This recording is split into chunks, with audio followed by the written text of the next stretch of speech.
ಕ್ಷೇತ್ರದ ವಿಚಾರವಾಗಿ ಶಾಸಕರ ವಿಚಾರವಾಗಿ ಶಾಸಕರು ಸ್ಪಂದಿಸ್ತಾ ಇಲ್ಲ ಅನ್ನೋ ಸಿದ್ದರಾಮಯ್ಯನವರು ಪದತ್ಯಾಗಕ್ಕೂ ಸಿದ್ಧರಿದ್ದಾರೆ. ಅಂದ್ರೆ ಅಕಸ್ಮಾತ್ ರಾಹುಲ್ ಗಾಂಧಿ ಹೇಳಿದ್ರೆ ರಾಹುಲ್ ಜಿ ಅವರು ಏನ್ ಹೇಳ್ತಾರೆ ಅದನ್ನು ಅವರು ಪಾಲನೆ ಮಾಡಕ್ ಸಿದ್ಧರಿದ್ದಾರೆ. ಈಗ ಸಚಿವ ಸಂಪುಟ ಪುನರ್ರಚನೆ ಯಾಕೆ ಆಗಬೇಕು ಅಂತ ಅಂದ್ರೆ ಬೇರೆ ಹಿರಿಯರಿಗೆ ಅವಕಾಶ ಸಿಗಬೇಕು ಅನ್ನೋ ಒಂದೇ ಕಾರಣಕ್ಕ ಅಥವಾ ಆಡಳಿತ ಒಂದು ಬೇರೆ ರೂಪ ಹೋಗ್ಬೇಕು ಅನ್ನೋ ಇಚ್ಛೆ ಇದೆಯಾ?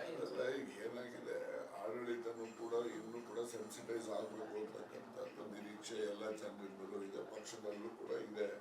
ಮತ್ತೆ ಹೊಸಬರಿಗೂ ಅವಕಾಶಗಳು ದೊರಕೋದ್ರಿಂದ ತಪ್ಪೇನಿಲ್ಲ. ಯಾಕೆಂದ್ರೆ ಹೊಸದಾಗಿ ಅವರು ಮಂತ್ರಿ ಆದರೆ ಅವರು ಕೂಡ ಹೆಚ್ಚು ಉತ್ಸಾಹದಿಂದ ಕೆಲಸ ಮಾಡುವಂತ ಪ್ರಯತ್ನ ಮಾಡ್ತಾರೆ.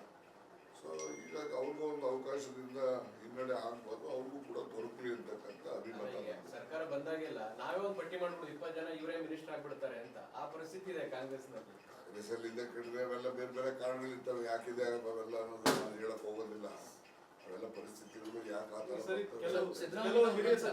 ಅದು ಯಾಕೆ ಬರ್ತದೆ ಅಂತಕ್ಕಂಥದ್ದು ಅದು ಎಲ್ಲರಿಗೂ ಗೊತ್ತಿರೋ ಅಂತದ್ದು, ಅವೆಲ್ಲ ಬಹಳಷ್ಟು ಹೇಳಕ್ ಆಗೋದಿಲ್ಲ.